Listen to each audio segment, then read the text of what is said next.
Ladies and gentlemen, welcome to the Birds vs. Boys Mock Draft 2.0. Thank you for watching here on our YouTube channel. If you just stumbled across this video, well, welcome. Make sure you head back and smash that subscribe video. If you are one of our loyal followers, thank you. And it is time. For the people that know, we love the draft. We love mock drafts. Anything draft, we will draft it. And we are here. The season's over. We have lots to talk about. But that will come later in the week during our real episode. Tonight, Aidan, right now, all I want to do is draft. Mock, yeah. It was the first warm day where it felt like spring and it wasn't dark at 5:30 and it's starting to feel like the temperatures are rising. The sun's out longer. To me, that means NFL draft season. And here we are. So that put me in the mood today. The serotonin was sky high. So let's do it. Let's get into this draft. And hey, serotonin is sky high. But with our teams, there are a lot of problems to fix that killed our serotonin levels this year. So there's a lot to do. We'll do 3 rounds tonight as we advance closer and closer to the draft. As it gets warmer and warmer. As the sun stays out longer, we'll work our way up to 7 rounds. But for now, 3 rounds. Let's solve all of the problems. And let's just reset for the people. And it's pretty funny, Aidan. This morning I was listening to my favorite radio station. And they were going over Cowboys draft needs. And they're like, well, what do the Cowboys need this year? And they were like, offensive line, linebacker, safety, running back. And I was like, where have I heard that earlier this week?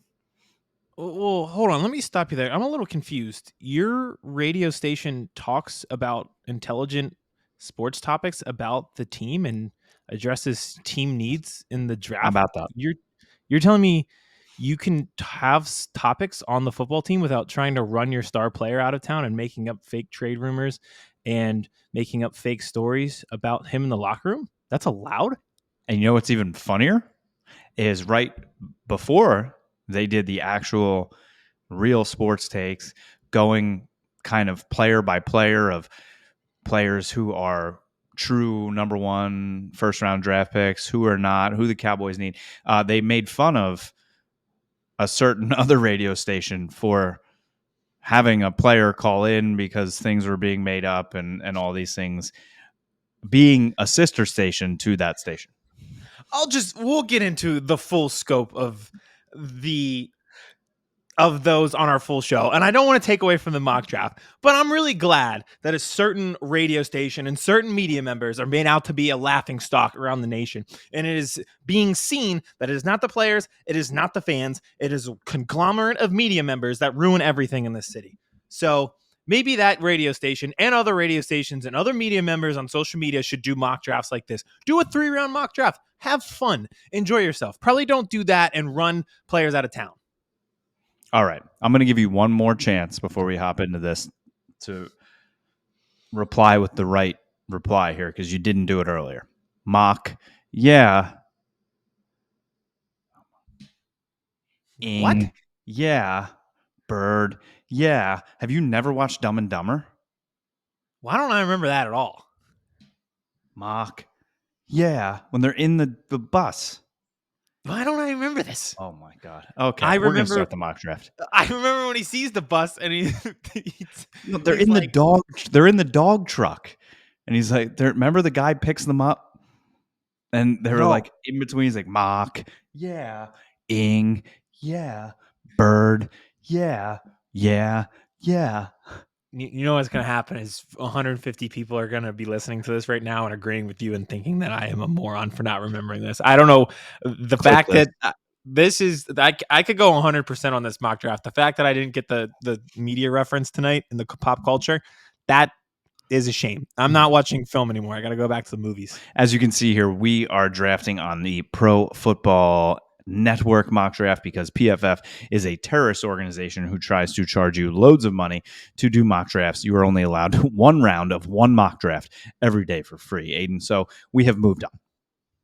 It's like the Costco samples of mock drafts. So I think we're good so here. We're redoing this just for the people, just so you know, because first round last time I accidentally picked Bo Nix for the Eagles. He's fun to watch on the open field. He's one of those things. It's just like remember the snowplow on snow day, and the kids couldn't stop him. Just did you draft Bo Nix for me? By accident. No, I don't want Bo Nix. And I don't think that would go over well, especially with a certain radio station in Philadelphia. We just got done talking about that. You know that quote in The Office where he's like, I didn't say it was a good idea. I said it was a fun idea. That's how I feel. Bo Nix, it would be the funniest possible outcome for this draft is if the Eagles took a quarterback in the first round. All hell would break loose. I would do it for the entertainment purpose. I think that certain radio station actually would be rooting for Bo Nix, because then that would just cause them to talk about how Jalen Hurts is not the guy or the leader in the locker room all season. Who do you think we could trade Jalen Hurts to in this mock draft? I would have 1 million picks. We would never be done with this mock draft. I'd be going until daylight. You could, hey, we saw Marvin Harrison Jr. go to. You could send him up to New England, throw to Marvin Harrison Jr. All right. Yeah. So we are doing a 3-round mock draft, as you can see here. 3 rounds picked. We are going fast, very fast, and we have the Cowboys and Eagles selected. I will not have a trigger finger that is too happy. So here we go. Caleb Williams off the board, number 1. Thank goodness. Jaden Daniels goes 3 to the Patriots. Marvin Harrison on the Cardinals would be wild. It would be wild. Wow, Rome. Oh, Michael Pittman and Rome Odunze. All right, and we are rejecting all trades just for the sanctity of this 3-round mock draft. I like those a lot. This did not play out as well as the last time that we did this. So thanks for choosing Bo Nix on me, because I was going to draft Demarius Mims or Chop Robinson. So, all right, here's the deal. The Eagles prioritize infrastructure, offensive line, defensive line. You see them go high in drafts no matter what. It is always a position of value. Do they do that with Demarius Mims if he was on the board? Maybe. Maybe he's the heir apparent to Lane Johnson. He goes off the board at 20 to the Steelers. Great pick. Chop Robinson, another guy. Edge rusher from Penn State. Position of need if they lose Hassan Reddick. That's a guy that would suck to lose right in front. Those go 1-2. But I do see a guy here that is valued very highly among, the mock drafts guys of the world like Daniel Jeremiah, stuff like that. And it's a position of need for the Eagles. They have to totally revamp this secondary. Aside from Kaylee Ringo, I don't think there's anyone in the secondary that you are keeping on this roster. Reed Blankenship is in there, and I think he'll be a starter going forward, but multiple injuries this past year. You can't 100% justify the fact that he is a starter for the next 5 years in this league. He's very good. I like his instincts, but he's injured quite often. So I see a guy here that I think people would like a lot, and I think if they fell to him at 22, I think they would be very, very happy. Nate Wiggins, the cornerback from Clemson, I think jumps off the tape for a lot of people, and like I said, a lot of mock draft people regard him highly. To get him at 22 would be a home run for the Eagles, and I like it a lot. We'll just read the quick recap of him here.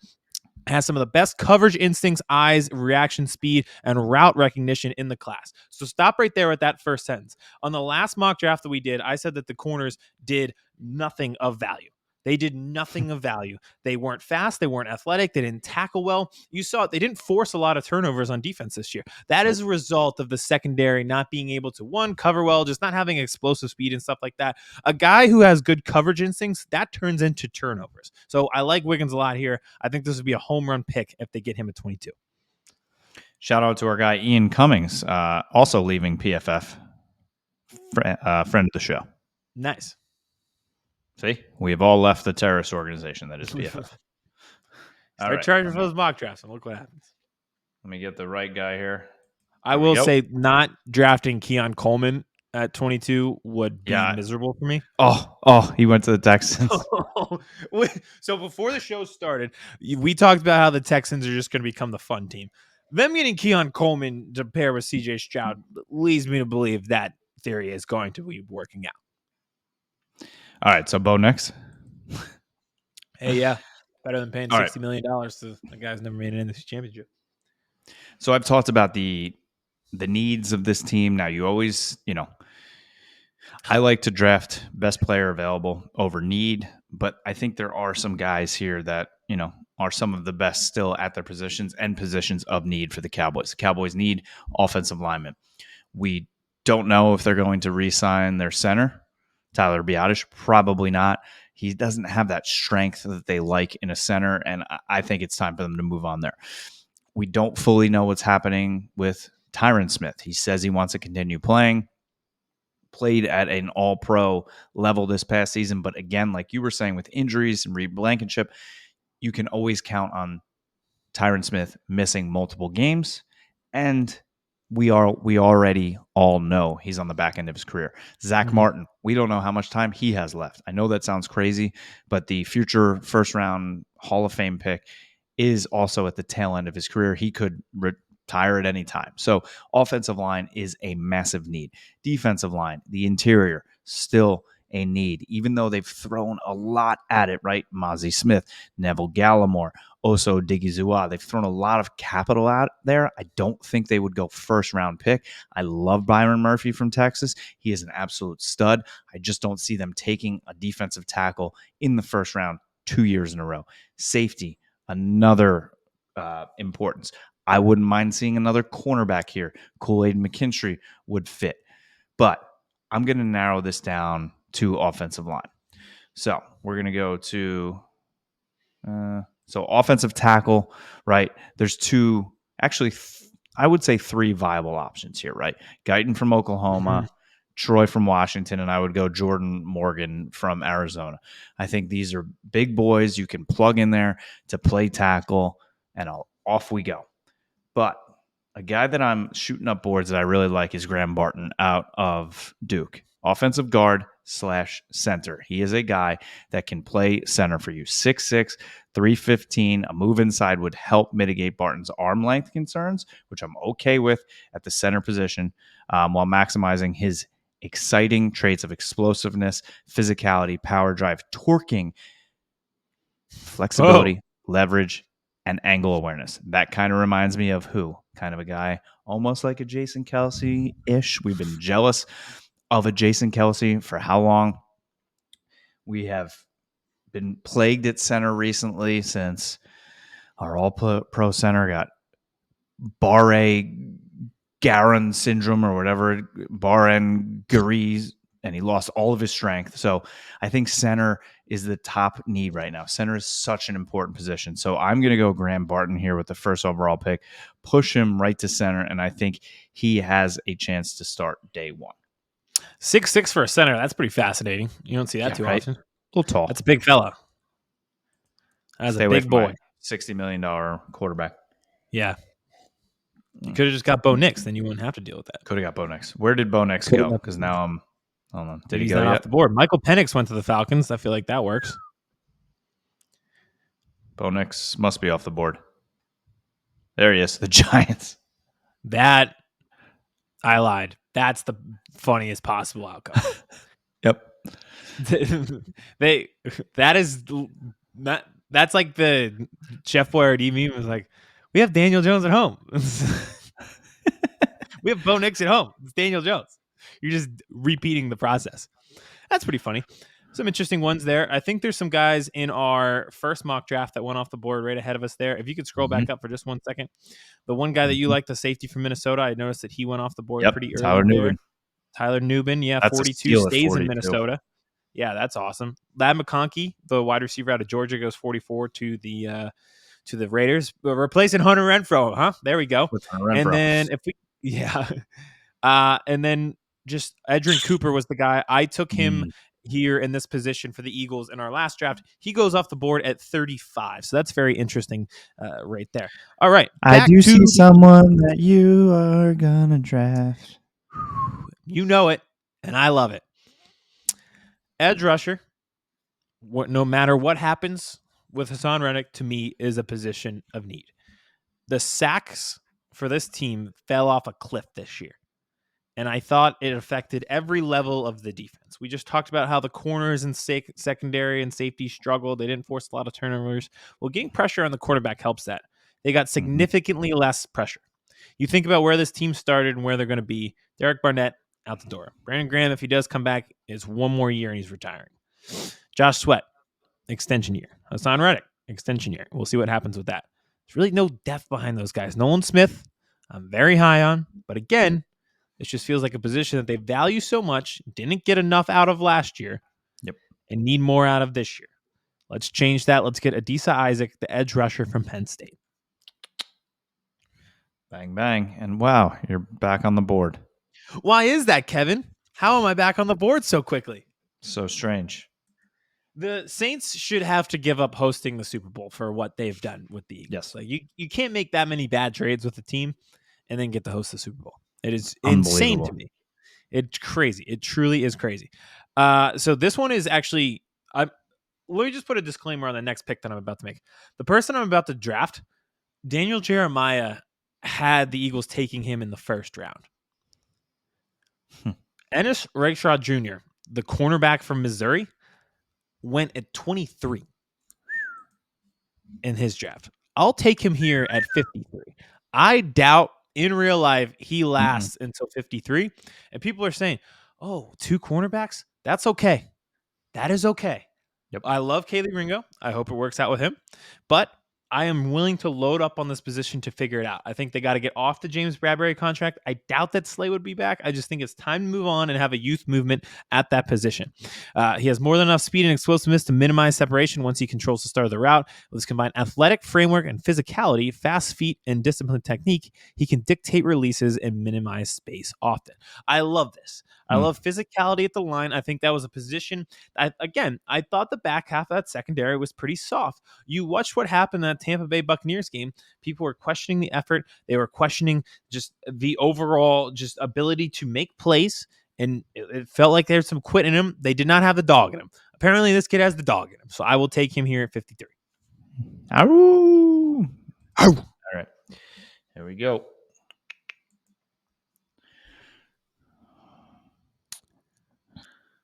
That's not a bad trade. There's been some good trades. There have. Oh, man. Okay. You got some options. This Are we is gonna fun. be fun here, or are we going to be realistic here? I like fun. You know what the problem is, Kevin? All of the times where we go fun, that actually works out better for us. Very true.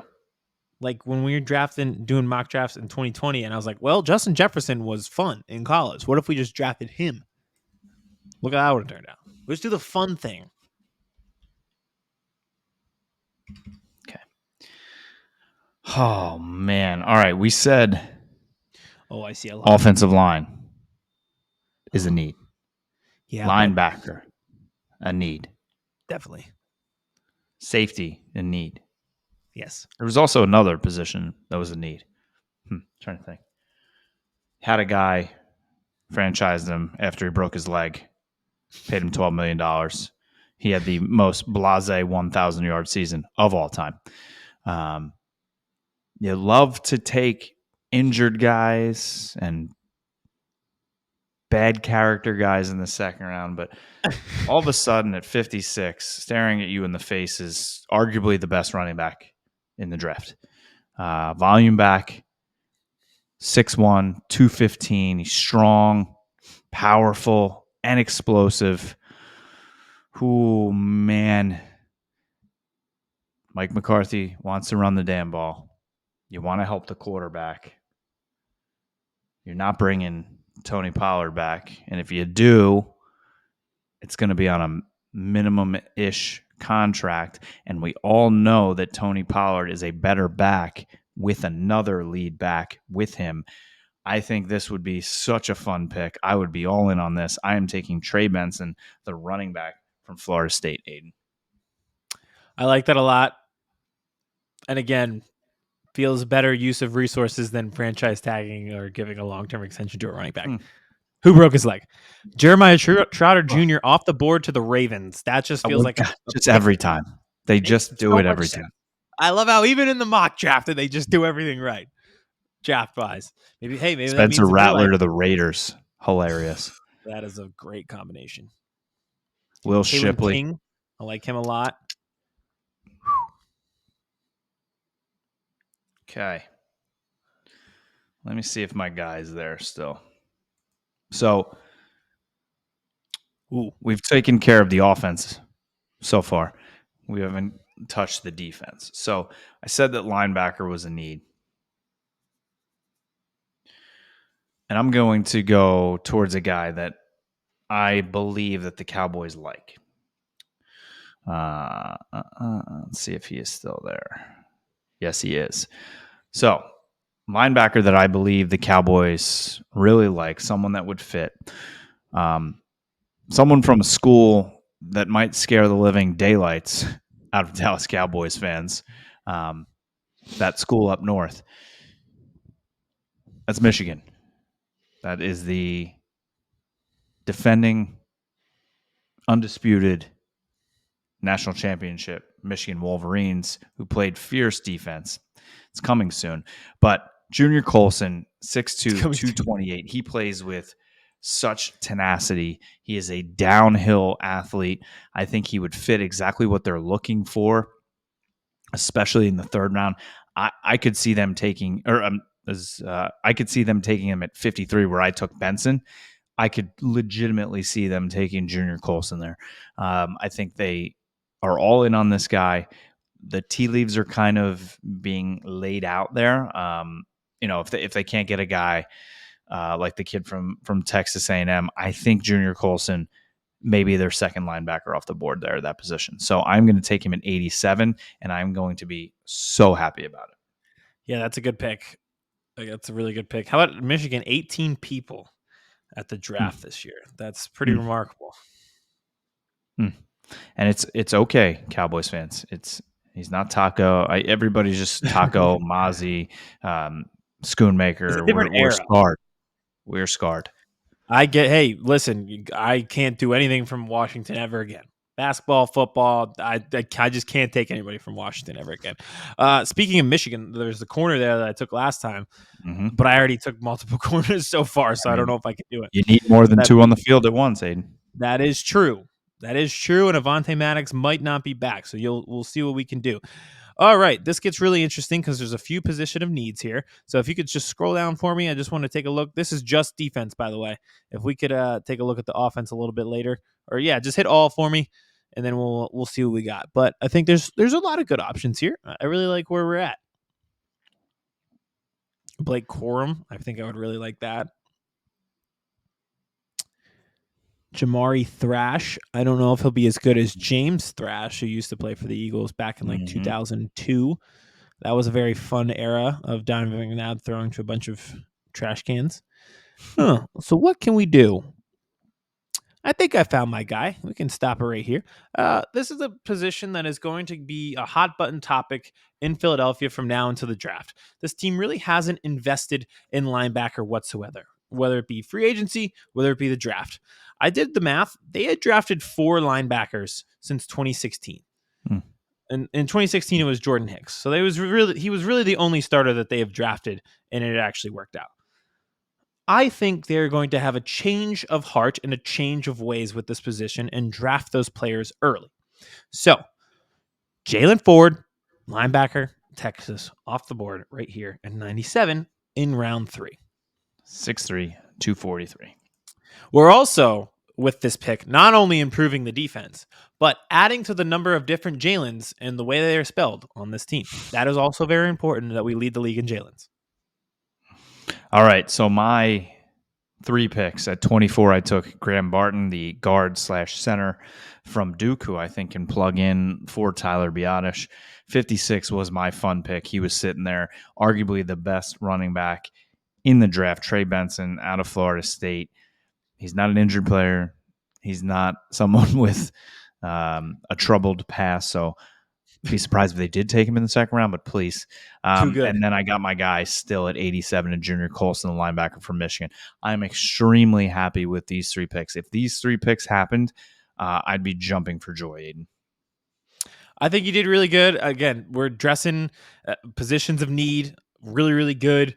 And again, if people just listen to the drafts that we did in the past, we would have turned out all right. So hopefully they follow your advice with that second round pick. All right, here I know it went all defense, but I think Again, we're going to harp on it from now until end of April. They have to totally revamp this defense, totally revamp it the way they revamped the offense a few years back. Nate Wiggins, Adisa Isaac, Ennis Rickestraw, and Jalen Ford. So you hit every single level of that defense. If they fall, it doesn't even have to be these players, but if they follow that strategy, I think I'll be very happy come April. Amen. I wish Amen. we got grades so I could get an F every single time. Somehow. All right, everybody. Thank you for watching. Thank you for listening. This was Mock Draft 2.0, another 3-round mock draft. Again, if it's your first time here to the Birds vs. Boys YouTube page, thank you for stopping by. Make sure you hit that subscribe button so you don't miss a thing. Tell your friends, tell your family. Birds vs. Boys is not just a show for Eagles fans or for Cowboys fans, but all NFL fans, NFL Europe fans, UFL fans, or ice football fans. We are here for all of Yes. you. All in on ice football, by the way. Me too. Looks All so in. much fun. I'd love to play one time. Oh, it's happening. And make sure you follow us everywhere we are. Twitter, that's where you can find all of our memes, Birds vs. Boys Pod. We are on Instagram. All of our reels and content clips are there. TikTok, tons of lists, lots of drafts. We do everything on TikTok. And then all of our full episodes, along with being here on our YouTube page, we are also on Google, Apple, Spotify. Anywhere you listen to podcasts, we are there. We're going to be doing a ton more mock drafts 3, 4, 5, 6, 7, maybe even an 8-round mock draft. Who knows? But we're going to be doing tons of them. Lots of draft content all the way up through the draft, free agency talk, combine talk. We will have you covered all around the NFL. Aidan. It is springtime. It's draft time, baby. Stick with us. Good to be back. Thank you.